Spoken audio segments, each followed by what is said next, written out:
After his girlfriend admits she's falling for someone else, Chester, a cartoonist, begins exploring transactional intimacy, which gradually reshapes his views on relationship. One calm morning in Ich and Jill by Jill Sir Jill, he wakes up beside Sonni when she unexpectedly confesses her feelings for another man. Shocked and hurt, he still expresses his love, supporting her idea of openness in their relationship. They ultimately decide to continue living together, despite the awkward new arrangement. Chester returns to his work, illustrating in the basement, while Sonni hosts a music video channel. That evening, she mentions her contraception has expired since they haven't been intimate in a while. Awkwardness hangs in the air, so Chester diverts the conversation, complimenting her shirt and presenting a book he painted the cover for. She thanks him and says she must leave. He offers to accompany her, but she declines, guessing he'll stay home reading. Later, at a band performance, Sonni becomes captivated by the guitarist Miles, filming him exclusively. Backstage, Miles notices her shirt and hugs her, confirming he's the new man in her life. The next day, over a meal with comic artist friends,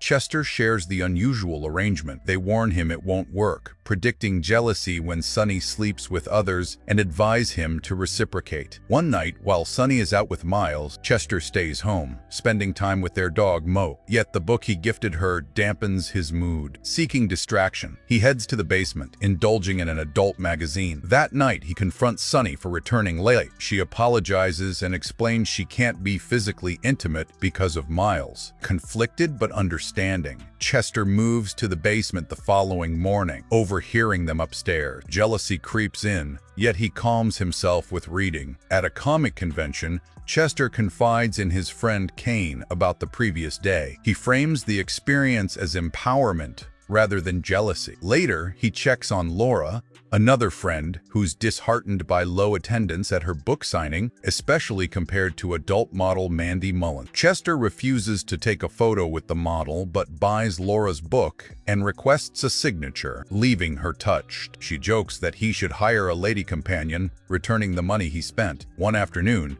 Chester sees Sonni hosting on TV. Unable to bear it, he turns off the set and retreats to the basement, imagining an intimate encounter with Mandy Mullins. His enjoyment is tainted when Miles's voice intrudes on his thought. Frustrated, he cycles around town, seeking adult workers, but finds none. Returning home, he borrows a Jules Arrows book from Sonni and learns Miles is sick at home. Sonni heads to check on him, only to find he isn't there. Frustrated, she visits a bar and sees him with another woman, storming out in disappointment. Determined to explore transactional intimacy, Chester follows guidance from the book, calling escorts from newspaper ads, inquiring about their appearance and rates. After several failures, he hires Kitty. She immediately requests payment, and once it's settled, she reassures him, emphasizing that the encounter is about his comfort, which gives him courage to articulate his needs. Throughout, Kitty remains gentle, supportive, and non-judgmental. Afterward, Chester tips generously, leaving both satisfied. Sonni notices his unusually cheerful mood at home. Curiously, he admits he paid for intimacy, explaining it's about exploring non-committed connection. She is surprised but supportive, only asking that he not bring his companions home. Soon after, she ends things with Miles, and Chester comforts her. A year later, they maintain a platonic bond. Sonni has a new boyfriend, Carl, while Chester continues hiring companions, eventually meeting Anne. They share tender moments post-intimacy, talking about his comics and her work. One night,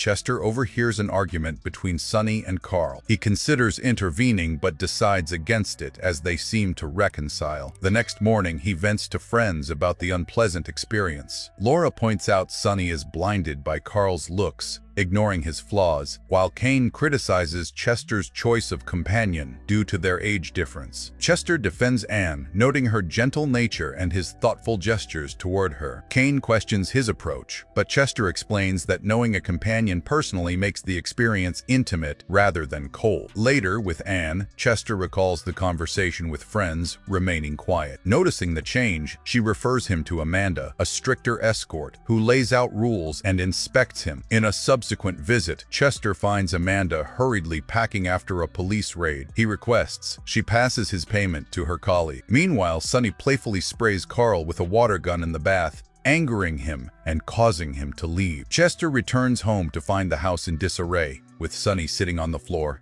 Stunned. Through tears, Sonni recounts that Carl dumped her after a fight. He gently reassures her that it was probably for the best. Despite feeling miserable, she still goes to work, though her lethargy and absent-mindedness worry her colleagues. Meanwhile, Chester meets another escort, Tina, drawn by her magazine ad. Yet when he arrives, her appearance differs from the photo, leading him to end the encounter. Just as he leaves, he notices a group of women having a heartfelt conversation. He seizes the moment to choose Angelina for the night. Unlike previous partners, she remains silent due to a language barrier, preventing any tender exchange. At home, Chester casually shares the encounter with Sonni, prompting her to ask why he favors younger women. He explains it increases his chances of finding attractive companions, leaving Sonni feeling insulted. The next day, his friends confront him, criticizing his lifestyle and insisting he should pursue a girlfriend. Chester firmly defends his approach, claiming monogamy is a waste for those seeking constant validation. By Arsène Lingard, Sonni nervously rehearses for her first movie. Director Reed compliments her talent to calm her nerves. Chester continues seeing escorts,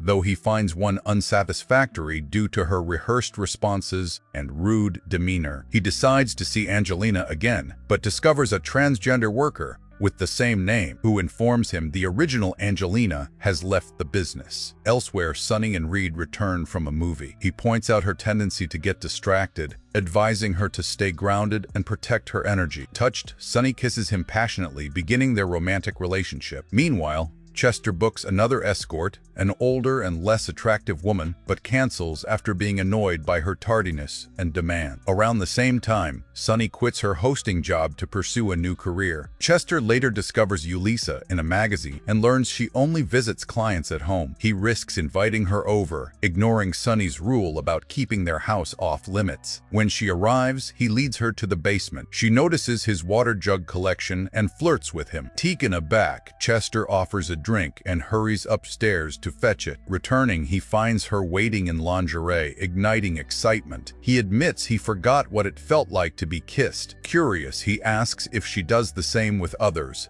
She says it's an extra part of their arrangement. She asks if he has a girlfriend. He says he doesn't. He critiques romantic love, claiming it fosters false ownership, while Ulisa insists love is a choice. They discuss their different views on relationship. She expresses admiration for his comics, relating to his stories, and asks if he's comfortable with her knowing him fully. Chester nods, stating he has nothing to hide. As she prepares to leave, they encounter Sonni and her new boyfriend. Both women are shocked. Sonni confronts Chester about their rule forbidding companions in the house and walks away. Ulisa curtly ends their arrangement, leaving in dismay. Later that night, a calmer Sonni explains her discovery to Chester. Ulisa was married to Sonny's father, technically making her a stepmother despite their similar ages. The revelation disgusts her, given Ulisa's profession and her father's passing. Sonni decides Chester should move out, allowing Reed to move in. Chester agrees and relocates the next day. His new surroundings influence his illustration, mirroring his mental state. At Sonny's home, Reed replaces a framed illustration of Chester and Sonni, but she reinstates it, signaling she still values her past. One rainy afternoon, Chester spots Ulisa leading an educational tour. Shy, he hides, admiring her from afar, but she notices and calls him out. They reconnect later at his place, rekindling intimacy despite their links to Sonni. For the following days, Chester continues seeing her for paid encounters. During one session, their conversation turns to interests and life experiences. Ulisa shares her passion for architecture and morality, noting that university gave her confidence. Recently, she downsized her client list and jokingly admits Chester made the cut. He hands her a copy of his new comic, and she enthusiastically requests a signature using her real name, Denise. Chester inquires why she returned to escort work after her husband's death. She explains she enjoys the freedom to make money